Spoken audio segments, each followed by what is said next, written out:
Ils avaient repris leurs habitudes, et le borgne avait enfin changé d'attitude à son égard. Sélaëg n'avait pas caché son plaisir face à une telle évolution, et Livy découvrit qu'Étilive cachait un sens de l'humour incisif. Son œil valide pétillant en racontant des blagues et en taquinant les jumeaux. Elle maîtrisait dorénavant le migma, et ils avaient commencé à lui apprendre le léchir, la langue des Syriens. Principalement composée de sons nasaux, il existait dans celle-ci 17 termes différents pour décrire la pluie et 14 classifications pour les eaux terrestres en fonction des saisons, des lieux, de leur rapidité, de leur couleur. L'une des particularités de ce langage était l'absence de construction pour former l'impératif et la présence du verbe en début de chaque phrase. Malgré une structure et une prononciation différentes du Mi'kmaq et de sa langue maternelle, Livy l'avait appris bien plus rapidement que la première. Eridani et Sélaëg lui avaient fait traverser à la nage une partie du lac avec tout son équipement jusqu'à un îlot inhabité. À peine sortis de l'eau, les immortels avaient décidé qu'ils voulaient voir la ville du haut d'un arbre. Eridani avait rigolé en entendant s'aborder d'insultes, la Cyrlia étant toujours fascinée par la quantité de jurons qu'elle connaissait. La plus ancienne était montée la première et elle l'avait suivie, tandis que le plus jeune restait en dessous pour la retenir en cas de chute. Alors que le soleil se couchait et qu'ils grignotaient leurs provisions, assis sur des branches, Livy se décida à leur parler de ce qui la tracassait. Elle avait hésité à plusieurs reprises les dernières années à cause de leurs avertissements, mais en cet endroit, elle savait que nul ne les entendrait, et elle en avait profondément besoin. Elle avait l'impression de devenir folle. « Que savez-vous de la magie des nains ?»« Pas grand-chose, pour être honnête, » fit le Sirlio. « Cela concerne les bizarreries à ton sujet ? Tu comptes enfin nous en parler ? » « Vous êtes ceux m'ayant interdit d'aborder le sujet, je te rappelle, » déclara-t-elle dignement. « Que savez-vous des bracelets ?»« Tu es celle ayant connu Arcy le plus longtemps, » fit la Cyrlia. « Je crains que tu en saches bien plus que nous sur le sujet. Mais dis toujours, peut-être que nous pourrons faire un parallèle avec ce que nous connaissons. » Il se passe des choses étranges. Parfois, j'ai comme des visions. Cela concerne toujours des nains. Parfois un mâle, d'autres fois une femelle. Les seules fois où j'y ai vu des elfes, c'était sur un champ de bataille. Des Ladians, je pense. Et j'ai ressenti une telle haine en les voyant. Elles apparaissent souvent dans mes rêves, ou de temps en temps quand je suis éveillée et que je laisse dériver mes pensées. Il n'y a aucun ordre. Ce sont comme des souvenirs, mais je sais que ce ne sont pas les miens. Il pensait qu'en lui enlevant les bracelets, il pourrait connaître le nom de l'héritier, si j'ai bien compris, fit Sélaëg. Exact. Ils avaient même essayé une fois de lui couper le bras. Ils l'avaient sectionné au niveau du coude et avaient tiré de toute leur force. Mais ils n'avaient pas pu l'écarter de beaucoup. Dès qu'ils l'avaient relâché, il s'était remis en place. Je n'ose imaginer la douleur engendrée, fit le Sirlio dans une grimace. J'avais compris qu'ils lui avaient coupé la main pour essayer de les enlever. J'ignorais qu'ils avaient aussi tenté ça. C'était juste avant. Peut-être garde-t-il en mémoire les souvenirs du porteur, fit l'elfette. Autrement, je ne vois pas comment ils auraient pu apprendre le nom de l'héritier avec 2 bouts de métal. Peut-être que ce que tu vois, ce sont les souvenirs d'Arcy. J'ai le sentiment que certains sont bien plus anciens. La première fois, je pense que j'ai vu un moment juste avant qu'ils ne s'installent dans les montagnes. Ou alors ils commençaient leur installation. Une enfant disait que les étoiles lui manquaient. « Peux-tu me décrire la bataille ?» demanda la Cyrlia. Elle essaya de se souvenir de son rêve, des détails qui lui revenaient en mémoire. Elle ferma les yeux et s'adossa à l'arbre. Comme à chaque fois, une douce chaleur se dégagea des bracelets. Le souvenir était brumeux au début, l'image de 5 boîtes revenant inlassablement, un corps écrasé sur le sol, des gens hurlant tout autour. Une souffrance naissant dans ses tripes. Puis vint le fracas des armes contre les boucliers. Des elfes et des nains combattaient tout autour d'elle. Il y avait cette haine, cette colère. Sa hache s'abattait sur les immortels sans répit, sans hésitation, ne leur laissant aucune chance, son bouclier tournant au gré des besoins, protégeant son arme, détournant les regards de ses coups. La hache frappa dans les côtes d'une Cyrlia, découpant son armure de cuir et ouvrant son abdomen. L'odeur des boyaux se déversa devant lui. Le bouclier trouva sa gorge et s'effondra sans un bruit. Il apparut, celui que ses yeux cherchaient depuis le début, depuis des années. Il était là. Il était la cause et la raison de tout ce sang, de tous ces morts. Celui pour qui toutes les promesses furent rompues. En courant vers lui, son regard vit une chaîne de montagnes au loin sur sa droite. Son cœur se serra à cette vision. Il retirait sa lame du corps de l'un des siens, le repoussant sans respect avec son pied, sa couronne dorée brillant de 1000 éclats sur sa chevelure carmin. Sa hache s'abattit dans sa direction, l'elfe para au dernier moment. Leur combat dura de nombreuses minutes. Parfois, il était interrompu par les ennemis autour d'eux. Mais toujours, le cercle l'appelait par son insolence. Sa haine fut la plus forte. Ce fut d'abord le genou droit qui fut tranché, puis le gauche. Tandis que la terreur grandissait dans le regard du roi, le plaisir et la satisfaction croissaient dans son cœur. Un bras, puis un autre. Un murmure dans le creux d'une oreille pointue.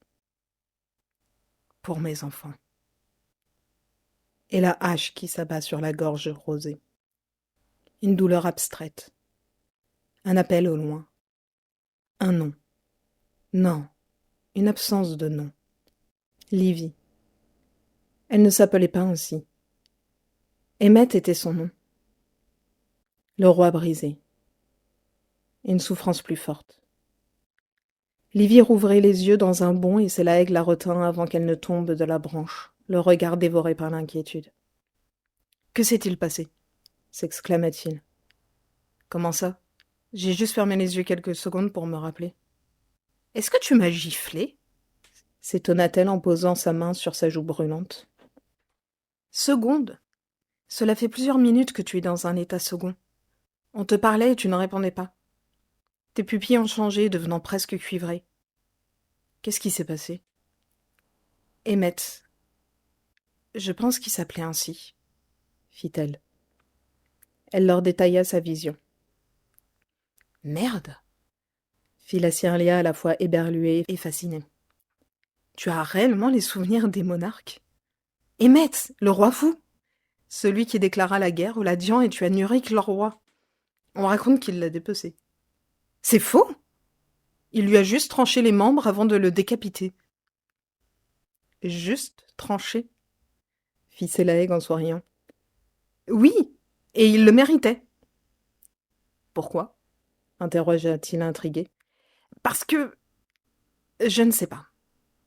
Elle grogna face à l'air moqueur de l'elfe. Pas encore, continua-t-elle. Mais il avait raison de te le faire. Est-ce toi qui penses ainsi ? Demanda la Cyrlia. Il est possible que les souvenirs laissent une empreinte sur le court terme et que ce soit ses sentiments à lui. En tout cas, maintenant, on sait comment tu vas pouvoir trouver l'enfant. Il te suffit de chercher le bon souvenir. Juste. Je ne pense pas que ce soit judicieux, reprit-elle. Il semblerait que les monarques cachent leurs enfants les premières années de leur vie. Autrement, tout le monde saurait qui est l'héritier et ce ne serait pas un secret aussi bien protégé. Après tout ce qu'Arcy a vécu pour les empêcher d'avoir le nom et les autres avec nous, il doit y avoir une raison pour qu'ils agissent ainsi. Si je veux voir directement l'enfant, je ne me fonds pas aisément dans le décor. Comment puis-je être sûr qu'Egor n'a pas d'espion là-bas ? Tu marques un point, fit la Cyrlia. La meilleure solution serait de réussir à parler à leur roi, ou qui que ce soit qui les dirige en ce moment. Dans un premier temps, laisse les rêves t'apporter ces souvenirs. Tu devrais t'entraîner à y accéder, mais pas sans l'un de nous à tes côtés, et pas en dehors d'une pièce dont la barrière est activée. Tu es vulnérable quand tu le fais. Et je crains que pour cette tâche, nous ne puissions pas t'aider. Il y a autre chose. Les entraînements. Parfois, j'ai l'impression que quelqu'un prend le contrôle. Au début, je pensais que c'était les bracelets. Ils émettaient de la chaleur quand je tenais les armes.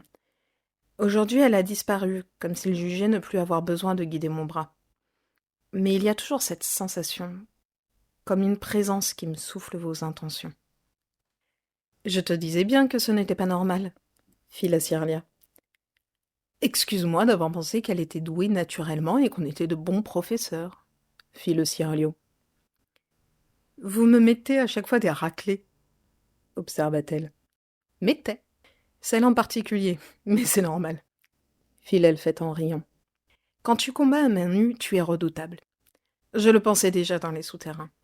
Mais tu as encore plus progressé depuis que nous t'avons imposé la discipline et que tu agis de manière moins sauvage. Tu es devenue plus précise, plus rapide. Et ton expérience là-bas, si je puis l'appeler ainsi, t'a appris à être imprévisible. Notamment le peu de fois où tu utilises des techniques naines. Et avec les armes, j'ai vraiment été surpris la première fois. Peut-être était-ce eux qui avaient pris le contrôle, fit-il en frôlant ses avant-bras, mais si tu dis que la chaleur a disparu, cela signifie qu'ils ne ressentent plus le besoin d'intervenir, et que maintenant c'est toi, et toi seul qui combats. Cette présence que tu ressens est sûrement juste ton instinct. Dans ce cas, continue de l'écouter. Tous les tests que nous t'avons fait passer, tous les exercices, tu les as exécutés avec détermination.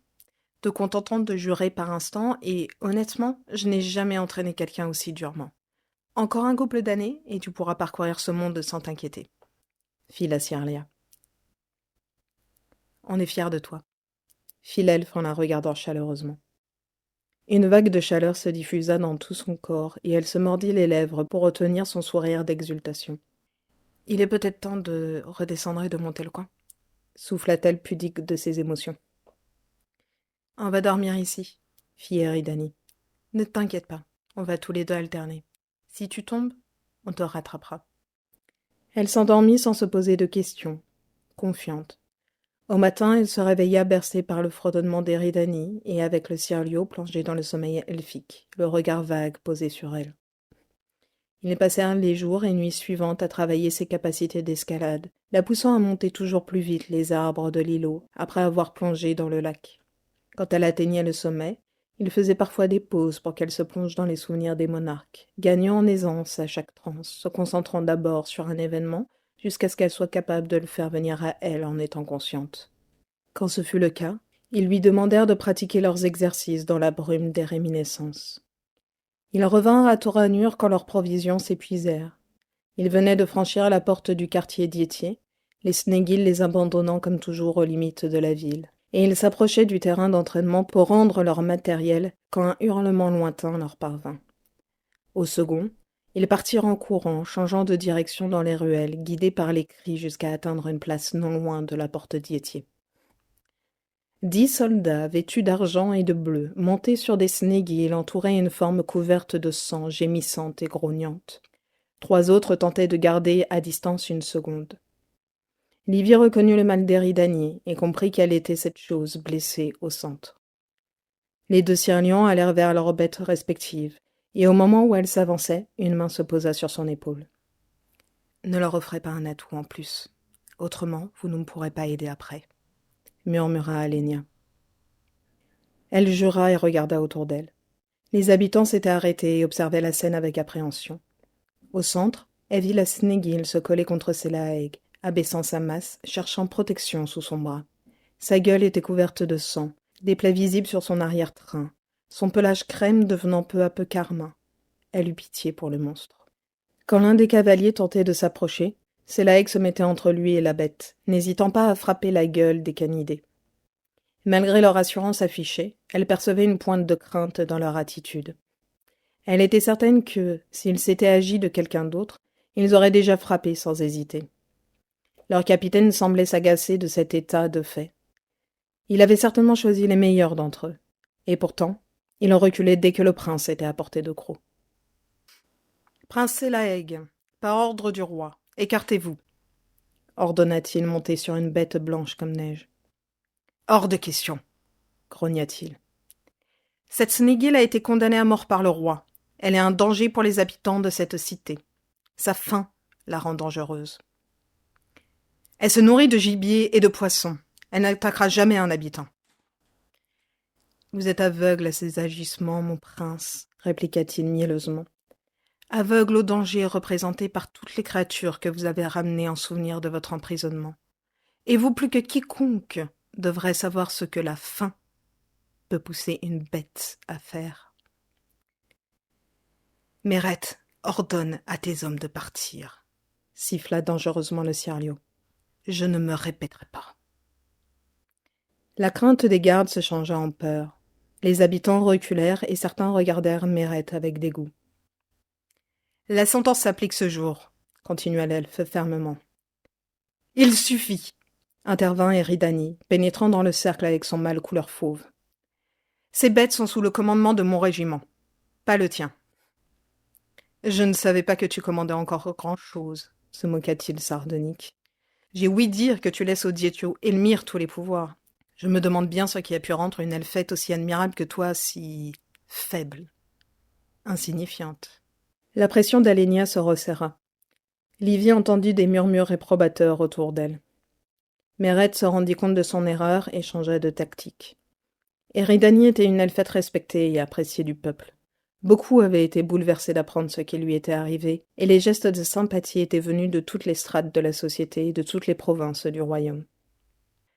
Cette Snéguil a blessé des elfes. Nous ne pouvons pas prendre le risque qu'elle recommence, reprit Mérette. Aucun des patients de la maison de soins n'a été admis avec de telles blessures, contra-t-elle en gardant son calme. Ils n'ont pas été emmenés dans la maison de soins.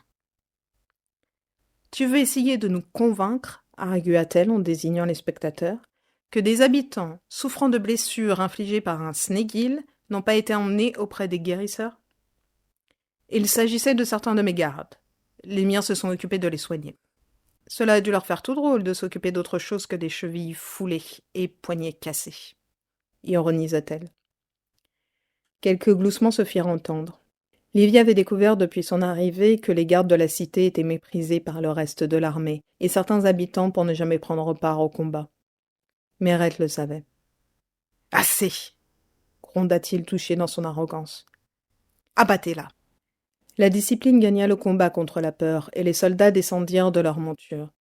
3 d'entre eux, les plus proches, n'eurent pas le temps de dégainer leurs armes qui s'effondrèrent sur un simple toucher du prince entré en action.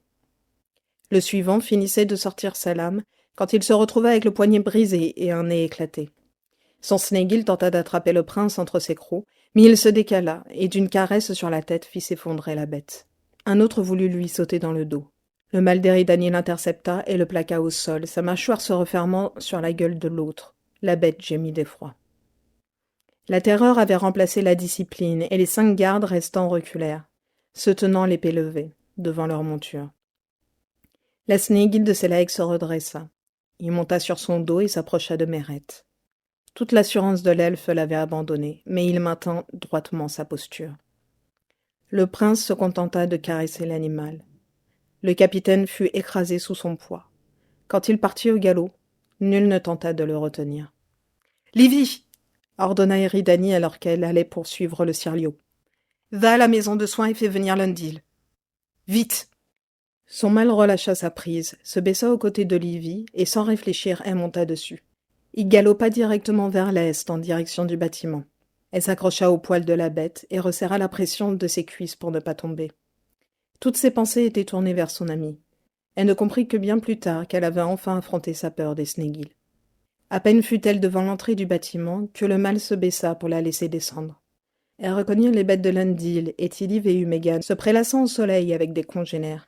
Elle pénétra en courant et demanda à l'un des elfes où était le prince. « 2e étage à droite, » répondit-il surpris. « On ne court pas dans la maison de soins !» Elle l'ignora et grimpa les escaliers à toute vitesse. Elle dépassa 3 salles avant de trouver l'elfe qu'elle cherchait, occupée avec les autres à préparer des onguents debout devant de longues paillasses. Dès qu'il la vit, ses gestes se suspendirent. « Place centrale. À peine touché. Effondré, Snéguil aussi. » Quand ils arrivèrent en bas, leur bête les attendait déjà, prête au départ. Quand ils furent en vue de la place, elle informa Étiliv qu'elle partait à la recherche de Selaeg. Il la regarda, soulagé que quelqu'un puisse s'en occuper, lui conseillant d'aller directement à l'arbre surplombant le lac. Elle pressentit que quoi qu'ait fait le prince, les guérisseurs allaient avoir beaucoup de mal à l'annuler. Elle espéra qu'il n'avait tué aucun d'eux dans sa colère. Comment avait-il pu faire une telle chose avec un simple toucher de la main ? Elle apprit plus tard qu'il leur avait fallu plusieurs heures pour sortir les gardes de leur état. À la surprise de tous, ce fut Megan qui réussit à soigner les Snéguil tombés. Mérette avait eu la jambe brisée à 3 endroits, la hanche fêlée et l'épaule démise. Elle descendit de la monture à l'approche des rochers. Ne sachant pas comment guider la bête, elle lui avait murmuré les indications couchées sur son dos. Le Snéguil avait réagi comme s'il comprenait ses paroles, allant là où elle voulait, se baissant pour la laisser descendre quand elle lui demanda. Il la suivit sur la roche, ne la quittant pas. Elle s'approcha le plus doucement possible de l'entrée. La Snégil était allongée sur son flanc devant le bassin. L'elfe se tenait entre les deux, tournant le dos à l'extérieur. « Ce n'est pas ta faute, » murmurait l'elfe en léchir. « Tu n'as rien fait. Tu n'es pas responsable. » Il se saisit de l'une de ses pattes avant et la créature gémit de douleur. « Je suis désolée. Je ne voulais pas te faire mal.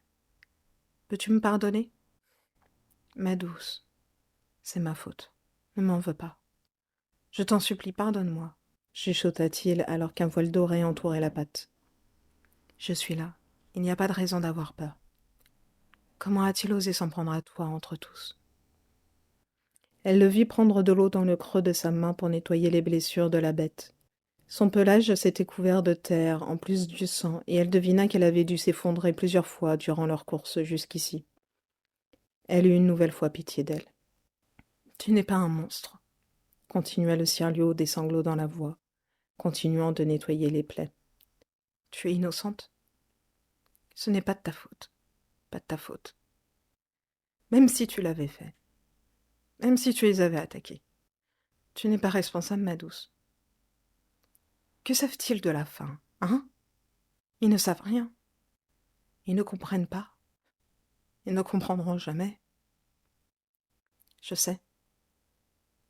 Je la connais. Tu n'aurais pas pu la contrôler. On ne contrôle pas une bête. Ma belle, que t'ont-ils fait ? Qu'ont-ils fait de toi ? Un monstre ? Voilà ce qu'ils ont créé. Ils n'ont pas vu que tu étais terrifiée. Ils n'ont pas voulu voir. Ils refusent de voir. Elle sentit son cœur se serrer en entendant les paroles de l'elfe. Chut, ma douce. Ça va aller. Tout va bien se passer, je vais m'occuper de toi. Je suis là. N'aie pas peur. Celle, souffla-t-elle doucement. L'elfe se tendit en l'entendant. Livy s'approcha doucement, le Snégil d'Eridani la suivant. Il alla se poser derrière la bête blessée et lécha ses plaies. Elle s'agenouilla aux côtés de l'elfe. Il ne la regarda pas, continuant de soigner la femelle. Elle prit un peu d'eau dans le creux de ses mains et commença à son tour à nettoyer l'animal. L'elfe murmura par instants des paroles d'apaisement. À sa surprise, elle se retourna toute seule quand ils eurent fini de traiter ce côté. Le mâle s'était levé et était allé monter la garde devant l'entrée de la grotte. Elle espéra que les soldats n'oseraient pas venir jusqu'ici. Lorsqu'ils eurent fini, la bête apposa sa tête sur les genoux de l'elfe et lui caressa le sommet du crâne, faisant doucement aller et venir sa main. Un voile doré recouvrait entièrement sa gueule. « Tu penses que c'est un monstre ?» demanda le Cirlio, brisant le silence. « Non, » répondit-elle en s'accroupissant de l'autre côté et en posant sa main sur le pelage non loin de celle de l'elfe. Même après ce qu'elle a fait. J'ai appris à voir au-delà des apparences. Elle aurait pu tuer les gardes. Tous. Elle ne réfléchissait plus. Si tel était le cas, ils seraient morts, fit-elle soulagée d'apprendre qu'il les avait laissés en vie. Mais ce n'est pas le cas. Cela prouve qu'elle sait se contrôler, qu'elle n'est pas le monstre que tous pensent. Et s'ils avaient raison, s'inquiéta-t-il en la regardant. Si le monstre était toujours là, enfoui et qu'il suffisait d'un rien pour le réveiller. Et si plus jamais elle ne pouvait se contrôler, qu'elle se retrouvait de nouveau enfermée dans la noirceur de son esprit, incapable de se maîtriser, soumise à des pulsions immondes, attaquant et blessant ceux qui sont sa raison d'être. Elle n'en aurait même pas conscience. Elle ne saurait même pas ce qu'elle fait. Elle serait terrifiée, mais ne pourrait pas se contrôler. Et s'il valait mieux abattre le monstre avant qu'il reprenne le contrôle ? Celle, le rassura-t-elle en saisissant la main caressant la bête et posant l'autre sur la joue bleutée de l'elfe. J'en ai rencontré des monstres. Là-bas, il n'y avait que ça. Tu n'en es pas un. Elle maintint son regard dans celui de l'elfe, essayant de trouver les mots pour le rassurer. Tu me fais penser aux bannières flottantes sur les murs de cette ville, continua-t-elle en caressant de son pouce son visage. À ces deux Snégils se faisant face. l'un tout en noirceur et l'autre de lumière se défiant depuis des millénaires. Tuer la branche de gui au centre, pouvant choisir entre tuer ou guérir. Et si je n'avais pas le choix? Si je ne pouvais pas résister? Nous sommes là pour t'aider. Je suis fatiguée de me battre.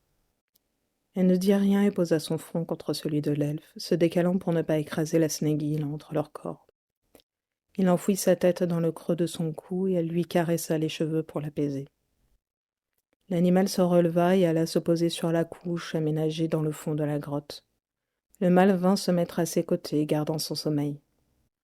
Le Cirlio se détendit peu à peu dans ses bras, le souffle de sa respiration devenant plus régulier contre son cou.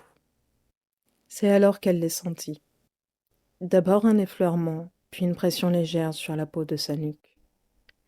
Elle ne bougea pas incertaine, continuant le va-et-vient dans les cheveux de l'elfe. La pression se fit plus forte la seconde fois, et un frisson la parcourut en sentant les lèvres de l'elfe sur sa peau. Livy déglutit lentement, sans pour autant s'écarter. Il recommença un peu plus haut. Puis il embrassa le creux sous sa mâchoire. Elle ferma les yeux sous le frisson de plaisir et décala sa tête, laissant les lèvres de son ami caresser sa peau. Il trouva chastement sa bouche et elle ne l'arrêta pas. Elle se souvint d'un autre baiser, il y a longtemps, là-bas, dans les souterrains. De la caresse d'une autre bouche aux lèvres gercées et abîmées. Celle d'un autre auquel elle avait pensé à chaque fois qu'elle voyait Eléa dans le ciel. Son regard finissant toujours par passer d'une lune à l'autre, ses yeux tout autant attirés par la lumière de Zietla. Lorsqu'il s'écarta légèrement, elle ne put s'empêcher de lécher ses lèvres, touchant celles de l'elfe dans le même mouvement. Il revint à leur contact. Elle entrouvit sa bouche et l'invita à entrer. Les sensations furent différentes de celles qu'elle avait connues, là-bas, quand ces geôliers la forçaient de leur langue, les enfonçant le plus profondément possible, s'amusant après à mordre ses lèvres jusqu'au sang. Sélaëg y pensait-il aussi? Il s'écarta et plongea ses yeux lunaires dans les siens. Elle se demanda si la même appréhension et inquiétude étaient présentes dans son regard. Elle l'attira une nouvelle fois d'une légère pression sur sa tête. Il se laissa faire et leurs bouches se collèrent de nouveau. L'une des mains de l'elfe vint se poser sur son visage, tandis que la seconde glissait le long de son dos, s'arrêtant au niveau de ses reins. Elle mit l'une des siennes dans le creux de son cou et posa l'autre sur son cœur. Elle la passa dans son dos et il attira son corps contre le sien. Elle se crispa quand la main de l'elfe descendit et passa sous sa tunique. Il la retira et la remit au milieu de son dos. Elle mit fin au baiser profond et appuya son front contre le sien. Elle embrassa une dernière fois chastement le Cirlio et s'écarta. La vulnérabilité dans le regard de son ami lui brisa le cœur. Les autres arrivèrent dans la soirée alors qu'ils étaient assis sur les rochers à regarder la ville au loin.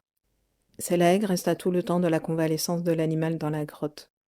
Ils se relayèrent pour rester avec lui et lui apportèrent des provisions. Le mâle ne quitta la femelle que lorsqu'il allait chasser pour elle.